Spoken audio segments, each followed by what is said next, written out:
buenos días, buenas tardes, buenas noches, dependiendo de la hora en la que nos estén escuchando. Bienvenidos sean ustedes a otro programa más aquí en Grado Cero.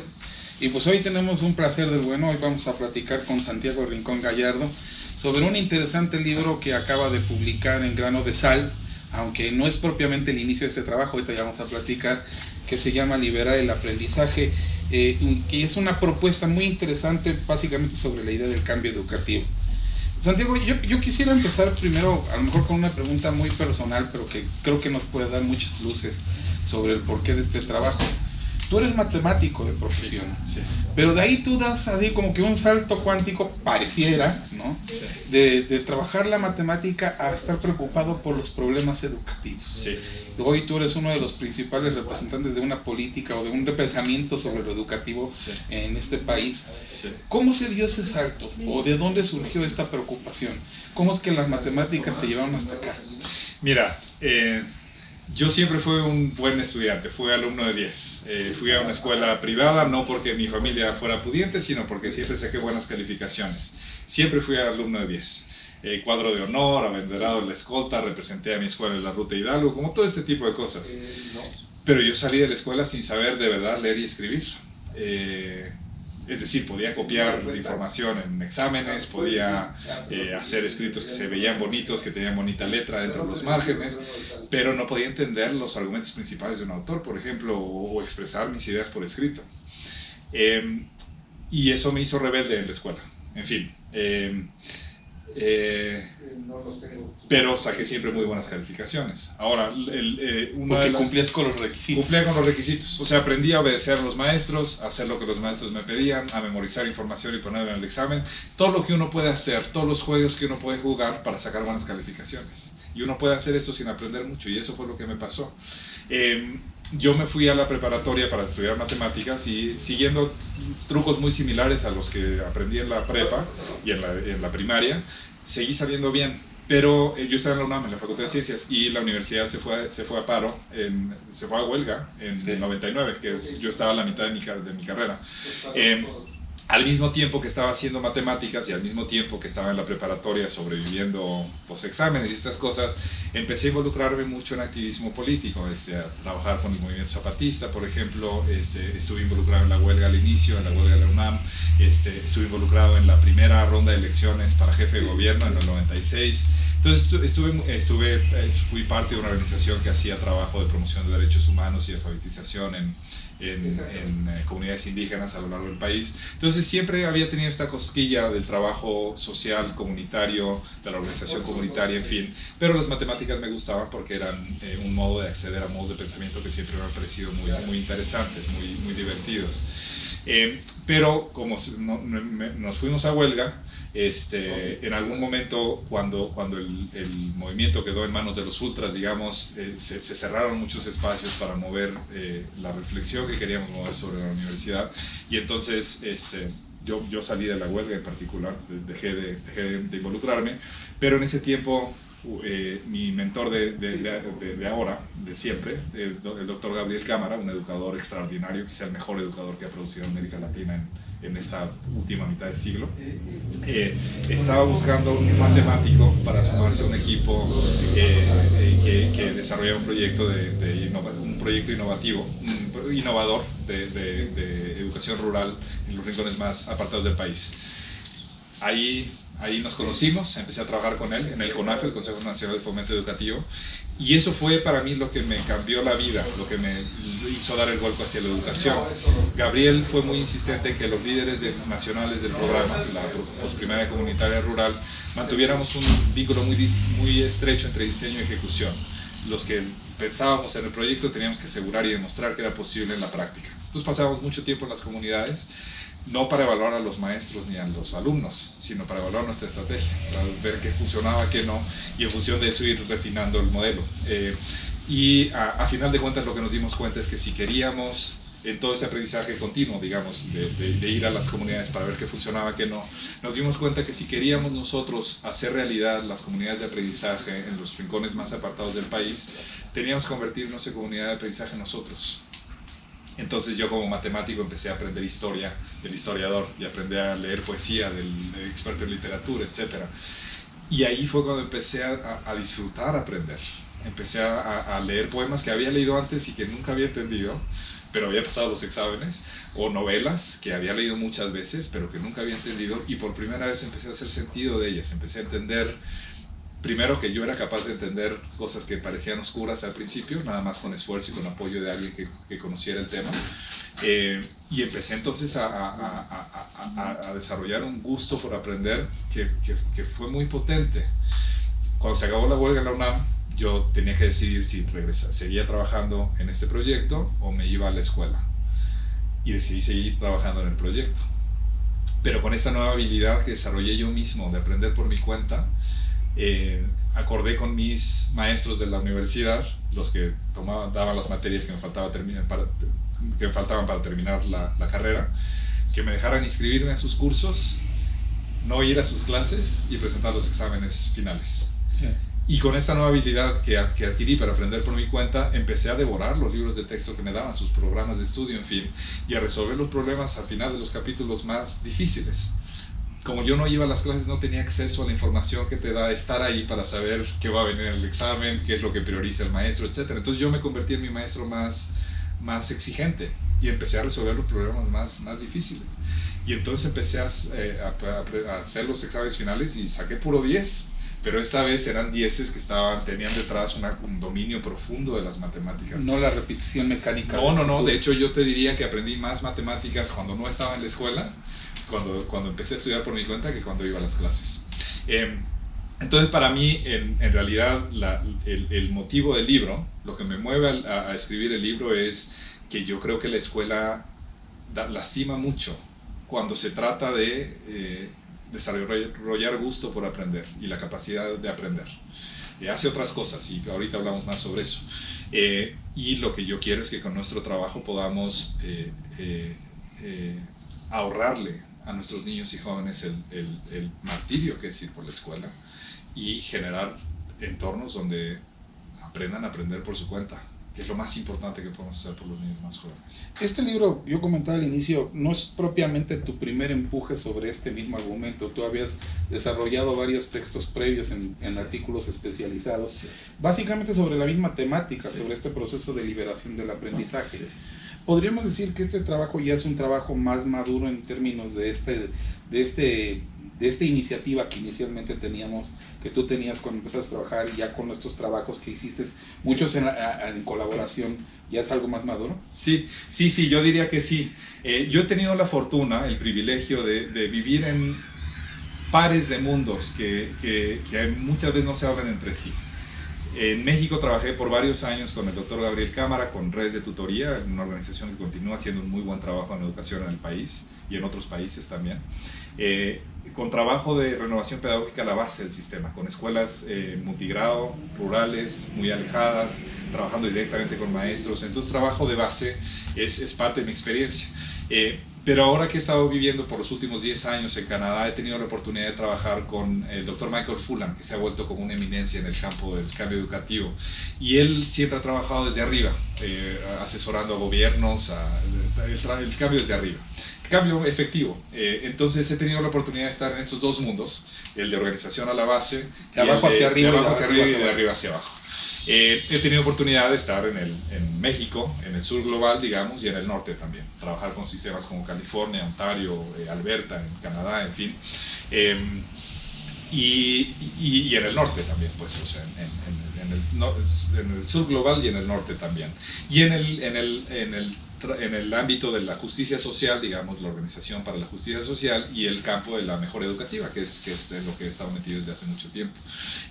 Y este libro, a final de cuentas, resume, es mi mejor intento hasta ahora por resumir cómo podemos integrar estos pares de mundos que no se hablan entre sí normalmente, y que cuando los integramos podemos entender, definir nuevas maneras de pensar en la educación y en el cambio educativo. El título del libro es sumamente provocador, porque dices liberar el aprendizaje, y al buen lector lo primero que pensaría es que está oprimido, sí, ¿no? Y sí, me imagino que por ahí va la respuesta, ¿no? Así es. Bueno, en la escuela fundamentalmente aprendemos a que nos enseñen. Eso es lo que aprendemos. Aprendes a que te enseñen. ¿Y qué quiere decir eso? Uno aprende a sentarse calladito, a escuchar lo que tiene que decir el maestro. A ser alienado. A obedecer. Sí. A poner fuera de ti la autoridad sobre qué es correcto, qué es verdadero, qué es bueno, qué es bello. Es vaciar la responsabilidad del conocimiento afuera. Es alguien más quien te dice qué es lo verdadero, qué es lo bueno, qué es lo bello. Eso es opresivo. Y con eso no estoy criticando a los maestros. Los maestros son de la gente más comprometida y más apasionada que conozco. Pero hemos creado culturas escolares que lo que hacen es matar el aprendizaje en vez de ayudarlo a florecer.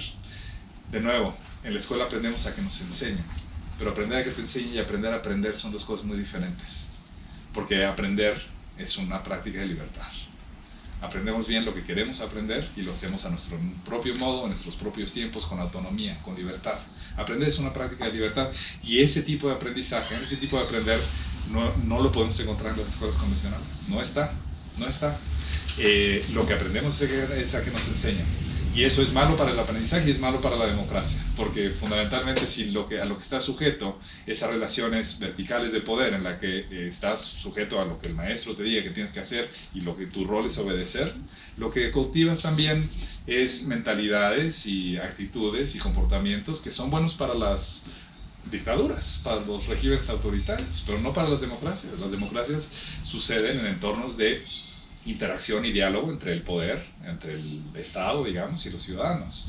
Y de nuevo, si lo que hacemos nada más es enseñarle a los niños a que les enseñen, estamos matando las posibilidades de buen aprendizaje, pero también estamos mermando la democracia, y estamos en tiempos, como tú lo sabes, de que no podemos tomar las democracias por sentado. O sea, se están desmoronando. Tú en el texto apuntas a 3 procesos o 3 macroprocesos, yo diría, de liberación. Sí. Liberación social, liberación política y liberación pedagógica. Sí. ¿No? Sí. Cuando yo creo que ahorita lo que nos platicabas previamente pues nos puede ayudar a entender esta idea del proceso de liberación pedagógica, es decir, de una u otra forma el maestro va y retransmite lo que como a él le transmitieron, y en realidad no le interesa o no tiene dentro de su escala de preocupaciones la idea de formar comunidades de aprendizaje, ¿no? Pero cuando tú refieres, por ejemplo, a la liberación de este campo de lo social, ¿a qué te refieres? ¿De qué manera lo social constriñe este ámbito de la educación? Sí, bueno, mira, lo diría de este modo. A final de cuentas, y quiero nada más señalar el subtítulo del libro, que es El cambio educativo como movimiento social. Liberar el aprendizaje, crear entornos y prácticas que sean productivas para el buen aprendizaje, para que el aprendizaje florezca y se distribuya, se disemine, digamos. Requerimos cambios culturales muy profundos y generalizados. Tenemos que cambiar la cultura escolar, de modo que su centro sea el aprendizaje, no la obediencia o no enseñar, sino aprender. Eso requiere y supone un cambio cultural muy profundo y tiene que generalizarse. E históricamente, los vehículos más potentes de cambio cultural han sido los movimientos sociales. Entonces yo creo que más que pensar en una estrategia burocrática, tenemos que pensar en cómo generamos, cómo nutrimos movimientos sociales que cambien fundamentalmente la naturaleza del trabajo pedagógico. Y ahí por eso el ámbito pedagógico. Ahora, cuando hablo del ámbito político y el social, fundamentalmente a lo que me refiero es a los otros 2 ámbitos que tenemos que influir para que el cambio pedagógico potente que libere el aprendizaje se disemine a gran escala, se disemine a toda la sociedad. Ahora, con el ámbito social a lo que me refiero es el ámbito de las relaciones cotidianas, de las escuelas, lo que sucede en el día a día en las escuelas, en las iglesias, en los parques, en el espacio público. Ese sería el ámbito social. Y en al ámbito político, con ámbito político me refiero al ámbito de las instituciones, del gobierno, del poder formal, de la legislación, de las leyes, etcétera, el poder político. Los movimientos sociales en general tratan de influir estos 2 ámbitos, el social y el político. Piensa, por ejemplo, en el movimiento feminista. O sea, fundamentalmente lo que estás tratando de hacer es cambiar una serie de patrones de comportamiento social, de relaciones sociales entre un grupo que está encima del otro, entre hombres y mujeres, que se ven así, ¿no? El hombre por encima de la mujer. en todos los ámbitos. El movimiento feminista no nada más está tratando de cambiar el ámbito político, las legislaciones, las leyes que regulan salarios, condiciones laborales, etc., sino también el ámbito social. Lo que tratan de hacer es cambiar la naturaleza del vínculo cotidiano entre mujeres y hombres, en el hogar, en el lugar de trabajo, en el espacio público, etc. A eso me refiero, a que tenemos que empezar a cambiar la naturaleza de vínculos sociales dominantes y transformarlos en otro tipo de vínculo social. Es decir, en el caso de la enseñanza y el aprendizaje, en el caso de la educación, hay al menos dos patrones de vínculo social que tenemos que transformar. Uno es el vínculo entre adultos y jóvenes, o entre adultos y niños, porque sigue siendo así, es vertical. Hay una división muy clara entre el que sabe y el que no sabe, entre el que enseña y el que aprende, el que dice lo que se tiene que hacer y el que tiene que obedecer. Es así, es vertical, es autoritario. Sí. Pero también tenemos que cambiar el vínculo entre lo mismo que sucede en las aulas, sucede a nivel macro en la política educativa. Hay una división muy clara, vertical, entre política educativa y práctica educativa. Los que definen desde la cúpula lo que se tiene que hacer y los que hacen el trabajo del día a día. Ese vínculo también lo tenemos que cambiar, porque el buen aprendizaje y las buenas organizaciones no funcionan así, sino así, en condiciones de diálogo, de aprendizaje mutuo. No es uno el que enseña al otro, los dos aprenden uno del otro, los dos se transforman en el proceso de diálogo, de aprender uno del otro. Lo mismo tiene que pasar en el aula que a nivel macro en el sistema educativo, entre lo que hace la política educativa y lo que hace la práctica educativa. Tienen que aprender una de la otra. A eso me refiero con el ámbito social, digamos, es cambiar patrones muy establecidos de relaciones sociales entre maestros y estudiantes, entre autoridad y maestros, y entre política educativa y práctica educativa. Y en lo político, bueno, tenemos que empezar a pensar en cómo creamos leyes, cómo creamos legislación y políticas educativas que ayudan más que constreñir la liberación del aprendizaje. Cuando yo leía tu libro, en particular, precisamente en este ámbito de lo social, a mí me parecían muy interesantes algunas cuestiones que mencionabas, pero no dejaba yo de dialogar con tu libro, ¿no? Y plantearme el problema de que haces parecer muy sencillo todo este proceso de los movimientos sociales, ¿no? Pero hay cosas que ya están muy encarnadas en la cultura, ¿no? Sí. Yo, por ejemplo, como profesor lo he visto, que el papá, por ejemplo, piensa que cumple su obligación si va y lo bota al niño en la escuela, sí, y lo regresa y ve, sí, que haga sus tareas, pero sí, en realidad no existe una preocupación, creo que ni un debate, ni la necesidad de preguntarse sobre el aprendizaje, sí, ¿no?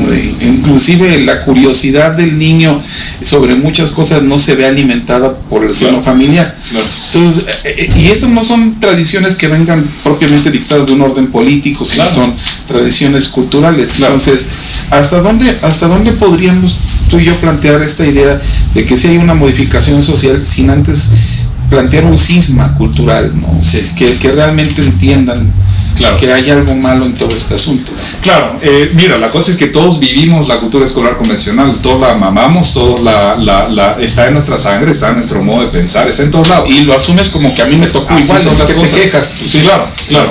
Lo asumimos como, pues así es, sí, y te aguantas, o sea, sí, aguántate la escuela, salas bien los exámenes, en fin. Estamos en una etapa en la que eso nos puede costar la humanidad. Estamos en una etapa en la que ahora eso nos puede costar el proyecto humano, porque la destrucción del planeta, la merma de las democracias, la erupción de modos de racismo, machismo, en fin, xenofobia que están a flor de piel, y entre políticos importantes, presidentes, enarbolando discursos de lo más intolerantes, racistas, en fin. Y con el deterioro planetario, que, o sea, tenemos una década para reducir a la mitad las emisiones de carbono si no queremos que colapse el planeta, ¿no? La vida en el planeta. Ahora más que nunca es importante que nuestros niños sepan aprender por su cuenta, porque van a tener que enfrentar y resolver problemas mucho más grandes y mucho más complejos que los que nosotros sabemos cómo resolver. Entonces, si lo único que hacemos es encaretarlos de lo mismo, los vamos a acercar más al precipicio. O sea, creo que lo menos que podemos hacer, y lo más importante, es prepararlos para que estén listos para aprender lo que sea que tengan que aprender para sobrevivir, pero para cambiar el mundo para bien también, para encontrar plenitud, en fin. Entonces ahora aprender es asunto de sobrevivencia, ya no es opción. Ahí la pregunta de, ¿y cómo le hace con un maestro que nunca supo aprender a aprender? Bueno, lo primero que tenemos que hacer es ofrecerles a los maestros experiencias de aprendizaje profundo para ellos mismos. Y esto es parte de lo que aprendimos en México cuando hacíamos el trabajo y cuando hemos hecho el trabajo con las redes de tutoría. El modo más potente de empezar a transformar el núcleo pedagógico, fundamentalmente lo que sucede entre un educador y un aprendiz en la presencia de un objeto de conocimiento, es primero ofrecerles a los maestros experiencia de aprendizaje potente, que les ayuden a darse cuenta, por ejemplo, que saben cómo hacer una división de fracciones, pero no tienen ni idea de qué significa. ¿Qué significa, por ejemplo, dividir 3 séptimos entre 4 novenos? ¿Para qué les sirve? ¿Para qué les sirve y qué significa? O sea, porque saben cómo resolverla. Sabes que multiplicas cruzado numerador por denominador, pero ¿qué significa eso?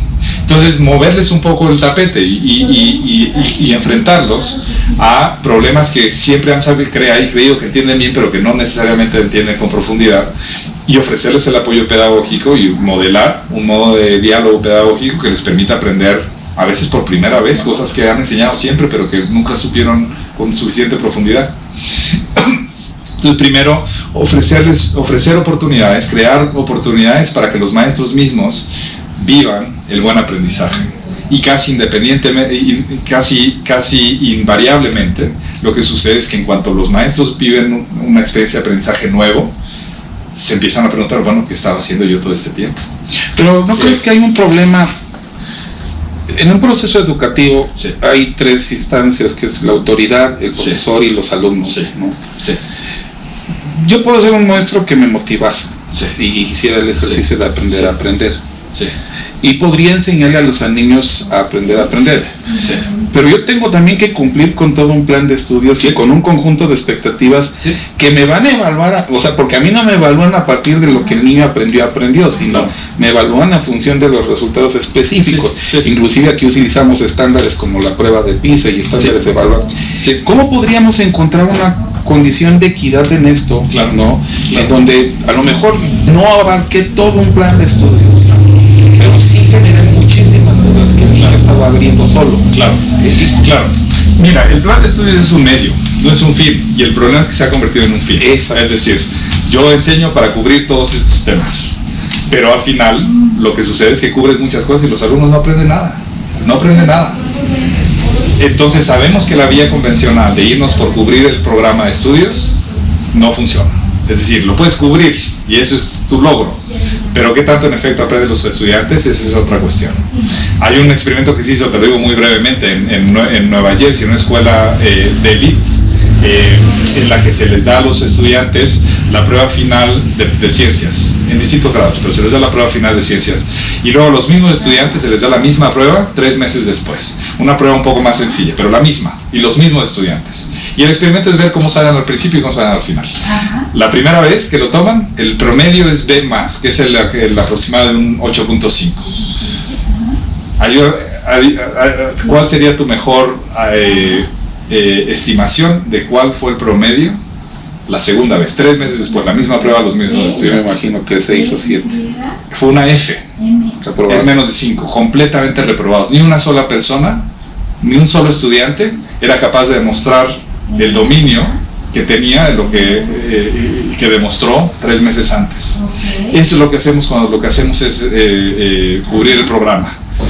Nos podemos sentir muy satisfechos de que lo cubrimos, pero y hay maestros que hasta presumen, acabé 2 semanas antes. Claro, pero eso como criterio de logro es vacío, porque lo que de verdad se quedó en el corazón y en la mente de los estudiantes es prácticamente nada.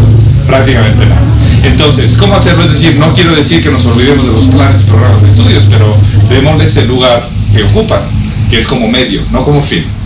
Ahora, lo que sabemos es que uno aprende lo que le interesa. Si le aprendemos bien lo que nos interesa. Lo que nos interesa podemos salir bien en un examen y se nos olvida 2 horas después, ¿no?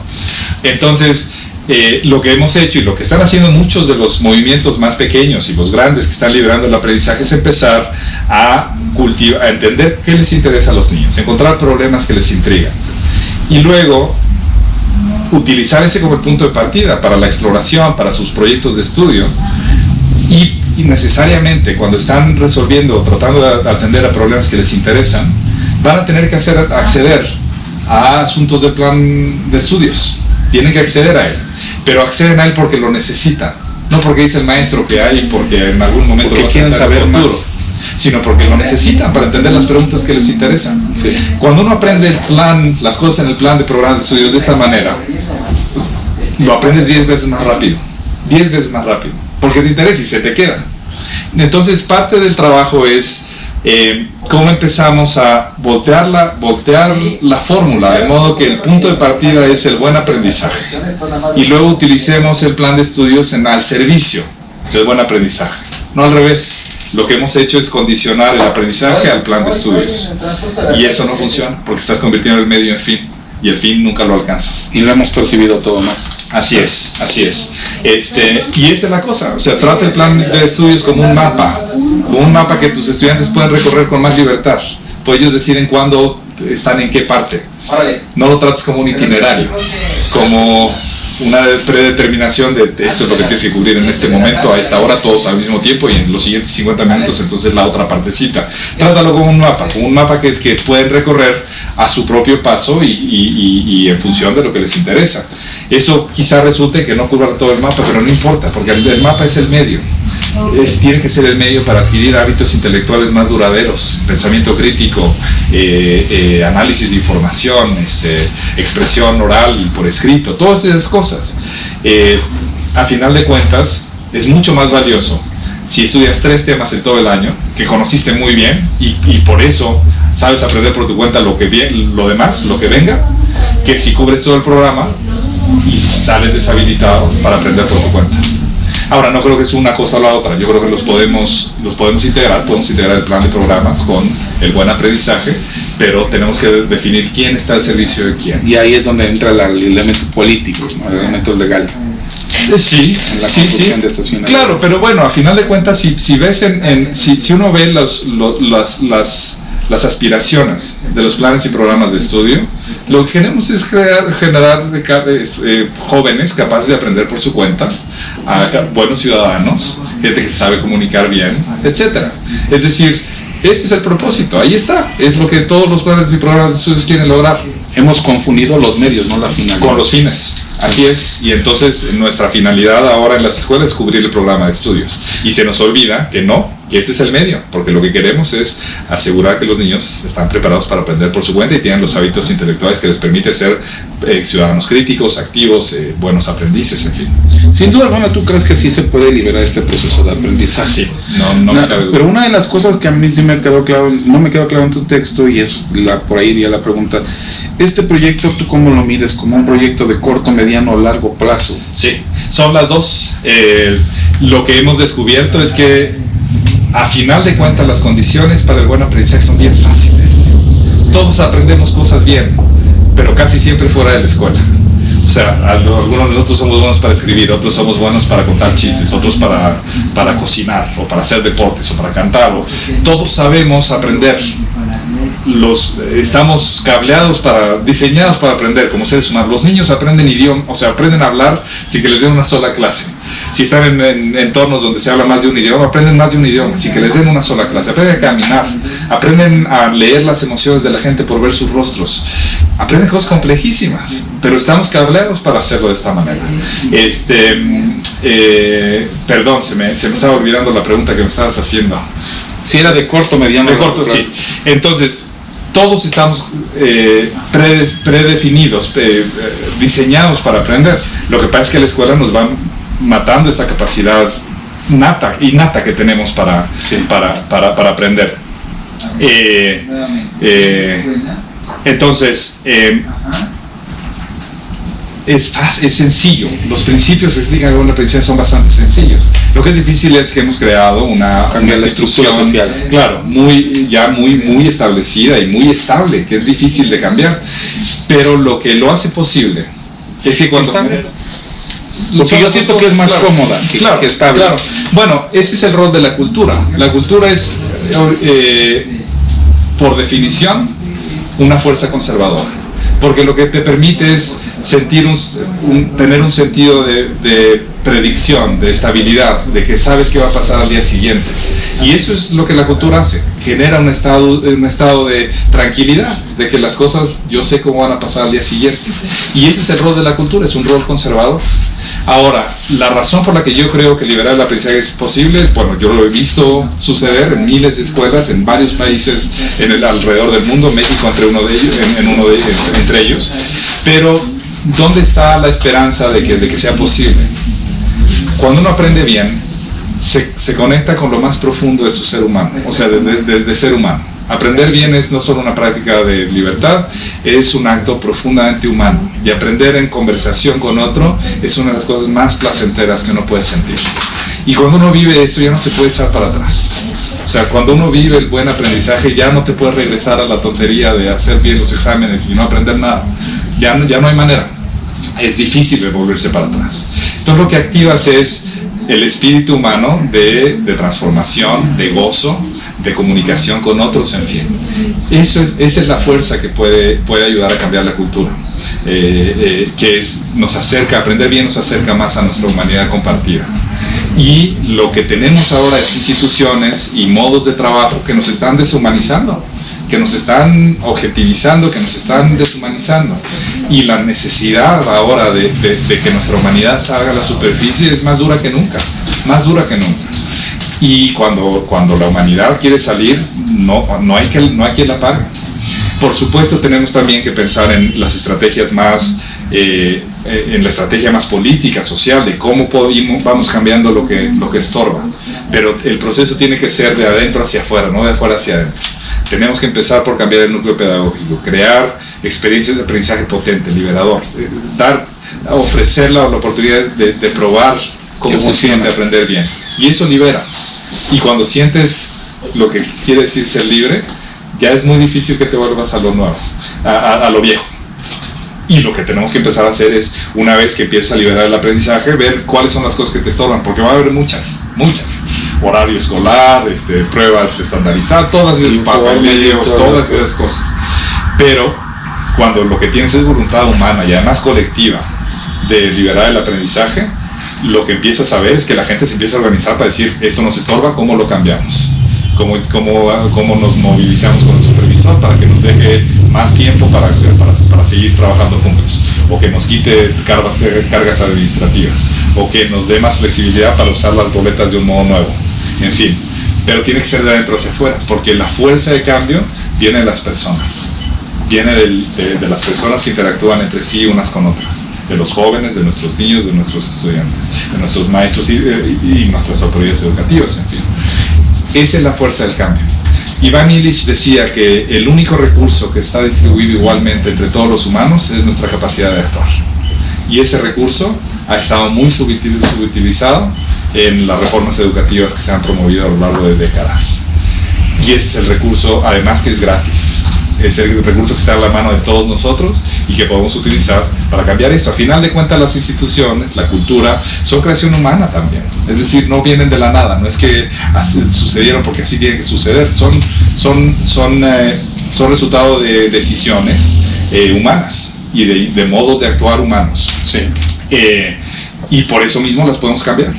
Y yo creo que las tenemos que cambiar a través de generar entornos de aprendizaje y relaciones de aprendizaje que nos acercan más a nuestra humanidad. Y cuando lo vivimos, no hay marcha para atrás. Es muy difícil que se eche para atrás. Santiago, yo realmente disfruté mucho tu libro, ¿no? Y yo nada más te haría una última pregunta. ¿Qué es lo que sigue en tu trabajo? Bueno, hay dos cosas. Como te decía, yo he trabajado lo mismo en el norte global que en el sur global. Yo he tenido la oportunidad de conocer mucho la experiencia educativa de Ontario, por ejemplo, la provincia de Ontario en Canadá, de Alberta, que son sistemas educativos que internacionalmente han destacado como sistemas buenos. Han llegado, pero son buenas, lo que han generado son buenas escuelas convencionales.